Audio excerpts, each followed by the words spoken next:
The Green Revolution did at first increase productivity because every bit of soil was being used for immediate production. But its true costs can now be seen.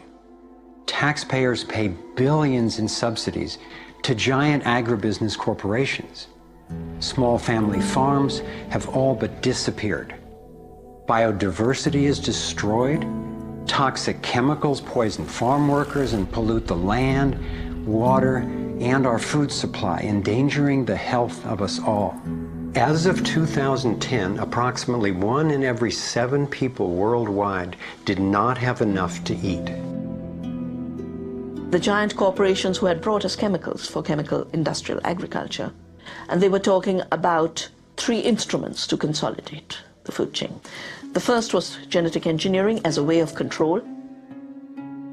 The second was patenting seed and patenting life as a way of control, declaring seed to be private property, treating the saving of seed by farmers as a crime, as a theft of intellectual property.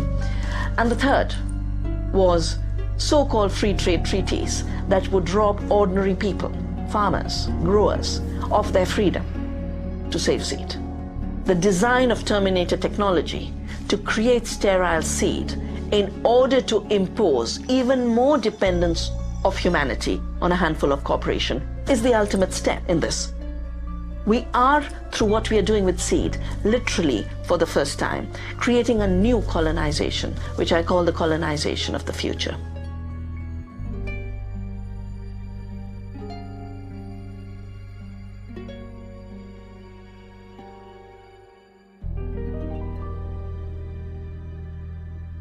So in 2 crucial areas, energy and food, the same elite banking families and their corporations have taken control, and the consequences have been devastating. For me, it was overwhelming at first to discover such a monopoly of influence, but I knew it was important. Like learning you have a tough but treatable disease. It helps to understand what's causing it and how it operates if the goal is to cure it. So I continued my investigation. If oil and food are controlled by the big banking families, where else does their influence show up? As I followed the money, I began to see this same pattern of control in just about every area of our lives. And I always found the same families in charge, either directly through their banks and corporations or indirectly through their major foundations. Again, it was the Rockefellers who created the National Education Association with help from the Carnegie Foundation and later from the Ford Foundation. What the captains of industry wanted from our schools was an obedient and docile workforce who would be manageable employees and eager consumers. Schools are to establish fixed habits of response to authority. That's why it takes 12 years. You're to respond reflexively when anyone in a position of authority tells you what to do. Like education, health is yet another area dominated by big money and corporations. The American Medical Association, for example, is largely funded by the Rockefellers, who use their funding to influence AMA research and decision-making.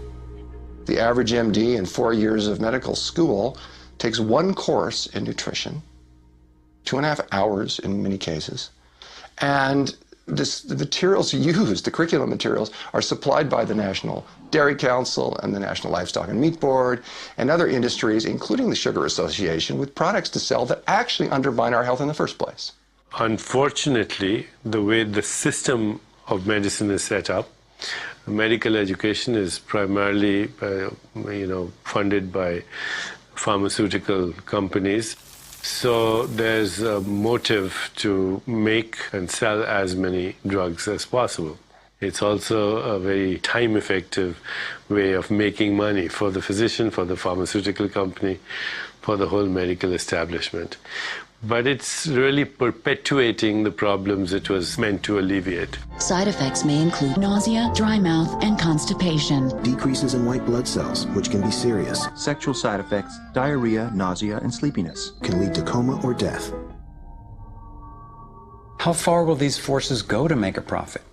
Would they actually suppress cures for diseases the way they've suppressed free energy technology? Sadly, my research has shown me the answer is yes. One well-documented example is the case of Dr. Royal Rife. In the 1920s, Dr. Rife invented the most advanced microscopes of his time. He also developed a new technique he called coordinative resonance, which was apparently able to destroy cancerous tumors as well as viruses. In 1934, in clinical trials affiliated with the University of Southern California, Rife's treatment was tested on 16 terminally ill cancer patients. Within 3 months, they were all successfully cured. Soon after, a lab testing Rife's technology was burned down and a frivolous lawsuit was filed. Through the efforts of Morris Fishbein, head of the Journal of the American Medical Association, Rife was essentially shut down and ruined, his brilliant and promising work all but forgotten. It was really hard for me to consider that someone might actually be suppressing cures. And cancer has run through my family like a raging river. I found out that it's all about patents. If a pharmaceutical company can patent and make money from treatment, especially one that we have to keep on using, then that's what we get. Otherwise, we don't even hear about it. It's not just Rife who got shut down. Reen Case had an old Indian Ojibwe formula that was effective. Harry Hoxsey and Max Gerson had natural remedies that worked. But you know, if you go and you look them up, the AMA makes them sound like complete quacks. And that's where following the money has been so helpful, because the same powers who control the AMA and their research and funding control the pharmaceuticals. So there's a multi-trillion-dollar financial incentive to suppress cures that can't be patented. Knowing that cures exist has not taken away the anguish I feel from losing so many people I love to cancer. It's given me something really satisfying to do with the pain. And I believe when we take the love and devotion that we have for everyone who's died and who will die unnecessarily, and direct it to developing and getting these cures out to people who need them, we can break this cancer legacy and heal.